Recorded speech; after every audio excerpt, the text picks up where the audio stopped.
এখানে 12 জ্যোতির্লিঙ্গ আছে। আপনারা এখানে এলে কিন্তু 12 জ্যোতির্লিঙ্গ দর্শন পাবেন।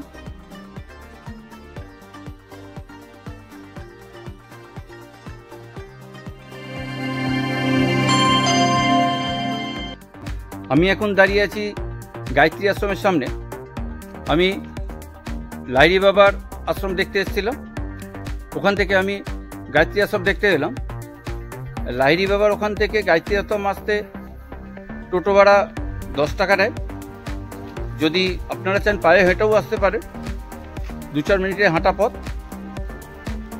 চলুন তাহলে ভেতরে গিয়ে দেখা যাক। গায়ত্রী আশ্রমে প্রবেশ করেই আপনি বাঁ ধারে পাবেন গায়ত্রী আশ্রমের বুক স্টল।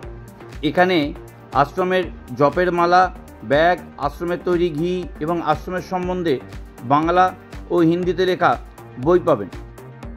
বুক স্টল থেকে আমরা সামনের দিকে এগিয়ে গেলে পাবো দুটো সৌধ, যেটা প্রখর প্রজ্ঞা ও সজল শ্রদ্ধা নামে লেখা আছে এবং সামনে আছে ওনাদের লোগো।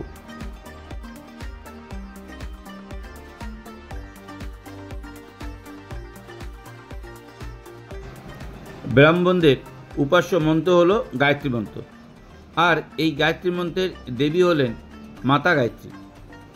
গায়ত্রী মন্ত্র হিন্দু বৈদিক মতে ঋষি বিশ্বামিত্রের দ্বারা প্রকাশিত।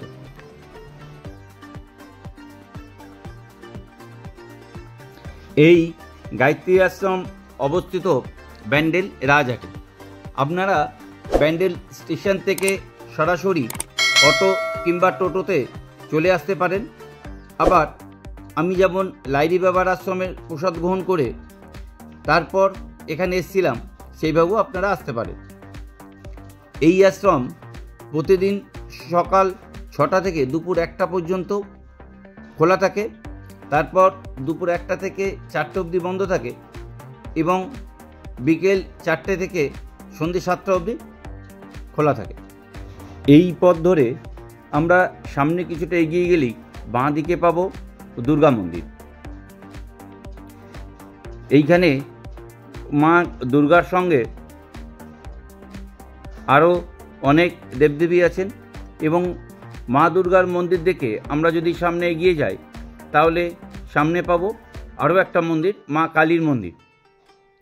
এখানে মা কালীর সঙ্গেও রামকৃষ্ণ এবং মা শারদার মূর্তি আছে। আমরা মা কালীর মন্দির দেখে এবার যাব মা ভগবতী ভোজনালয়ে।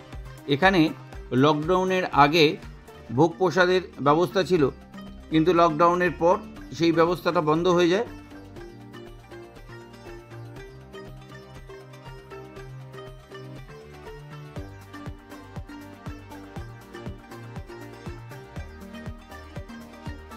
এই আশ্রমের পরিচালনার দায়িত্বে আছে শান্তিকুঞ্জ হরিদ্বার, এবং এই আশ্রমে আগে লকডাউনের আগে এখানে প্রসাদের ব্যবস্থা ছিল, কিন্তু তারা যে কারণে শান্তিকুঞ্জ হরিদ্বার এখনও পারমিশন দেয়নি বলে লকডাউনের পর এখানে প্রসাদ গ্রহণের ব্যবস্থা বন্ধ হয়ে আছে, চালু করতে পারেনি।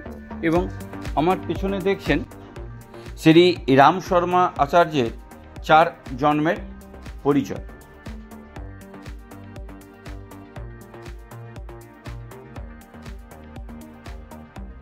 দেখুন, এর ঠিক অপোজিটেই আছে আরও একটা সুন্দর মন্দির। দেখলেই বোঝা যায় যে এখানে কোনো ধর্মসভা আলোচনার ব্যবস্থা করা হয়। পুরো সব ব্যবস্থাই একদম রেডি করা আছে এবং এই মন্দিরের দেবতারা হলেন রাধাকৃষ্ণ, মাতা গায়ত্রী ও গণেশ। এই 3 দেবদেবীর এই মন্দিরে পুজো করা হয়। এরপর আমরা এখান থেকে বেরিয়ে আরও একটু সামনে এগোলেই ডান হাতে দেখা যাবে যজ্ঞশালা। এই যজ্ঞশালাটা এখন বন্ধ করা আছে এবং ভেতরে দেখুন একদম পাকাপাকিভাবে একটা যজ্ঞ কুণ্ড করা আছে এবং চারিদিকে খুব সুন্দরভাবে সাজানো আছে এবং এর সঙ্গেই একটা আছে মা গায়ত্রীর ছবি। এখান থেকে বেরিয়ে আরও একটু যদি আপনি সামনে যান তাহলে আপনি পাবেন মহাকাল মন্দির। আমি এখন বসে আছি গায়ত্রী আশ্রমের যে মহাকাল মন্দির আছে, যেখানে 12 জ্যোতির্লিঙ্গ আছে। আপনারা এখানে এলে কিন্তু 12 জ্যোতির্লিঙ্গর দর্শন পাবেন। আপনারা দেখছেন এখন মহাকাল শিবের রুদ্রমূর্তি এবং তার সামনে আছে নন্দী মহারাজ। এই 12 জ্যোতির্লিঙ্গ হল বিশ্বেশ্বর, কেদারনাথ,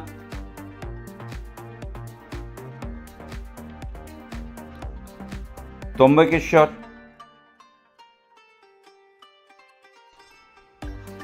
কাশী বিশ্বনাথ,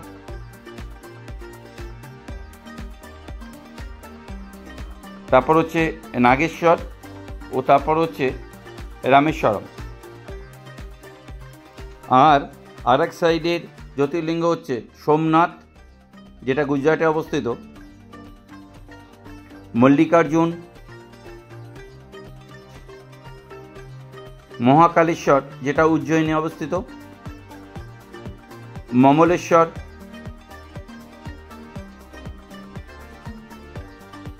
শ্রী বৈদ্যনাথ যেটা ঝাড়খণ্ডে অবস্থিত ও শ্রী ভীমাশঙ্কর। এই হচ্ছে ছোট 12টা জ্যোতির্লিঙ্গ। এখান থেকে বেরিয়ে একটু সামনে এগোলেই ডান দিকে পাবো গোশালা। দেখুন এখানে বাছুর এবং গরুদের সব আলাদা করে রাখা হয়েছে। অনেক প্রচুর গরু আছে এখানে। এই গোশালা দেখে এর সামনে যে সরু কংক্রিটের রাস্তাটা দেখছেন, এই সরু কংক্রিটের রাস্তা ধরে সামনে এগুলেই পাবো মঞ্জু পার্বতী কৈলাস মানস সরোবরের এই মন্দির। এই মন্দিরে সপ্তঋষির মূর্তি আছে এবং আমরা যদি ডান দিক থেকে দেখি তাহলে প্রথম পড়বে পরশুরাম, মহর্ষি পরশুরাম। তারপর আছেন মহর্ষি চরক,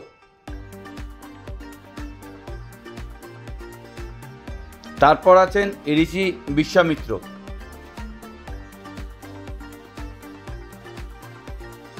তারপর আছেন হনুমানজি, মহাবলী হনুমানজি। এবং এরপর আমরা সামনে দেখব মাতা গায়ত্রীর মূর্তি।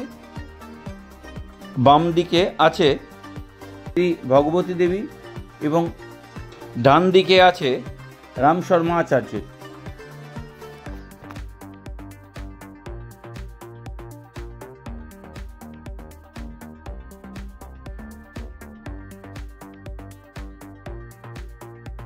এরপর আমরা দেখব মহর্ষি বশিষ্ঠ, তারপর দেখব যাজ্ঞবল্ক্য, মহর্ষি যাজ্ঞবল্ক্য, তারপর দেখব মহর্ষি বাল্মীকি এবং তারপর দেখব মহর্ষি ভগীরথ। এই হচ্ছে সপ্তঋষি।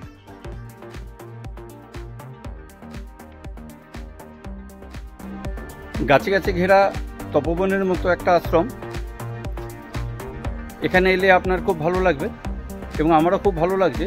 বাইরে প্রখর তাপদাহ চলছে, কিন্তু তা সত্ত্বেও এখানে কিন্তু একটা শীতলতার অনুভূতি হচ্ছে। আপনারা যদি এই আশ্রমে থাকতে চান তাহলে এই যে লাল বিল্ডিং দেখছেন, এটাই হচ্ছে আশ্রমের বিল্ডিং। আশা করি ভিডিওটা ভালো লেগেছে। যদি ভালো লেগে থাকে তাহলে আমার চ্যানেলটা সাবস্ক্রাইব করে নেবেন এবং পাশের বেল আইকনটা প্রেস করে দেবেন, যাতে নতুন কোনো ভিডিওর নোটিফিকেশন সবার আগে আপনার কাছে পৌঁছে যায়। তাহলে দেখা হচ্ছে নতুন কোনো ভিডিওতে। ভালো থাকবেন, আনন্দে থাকবেন।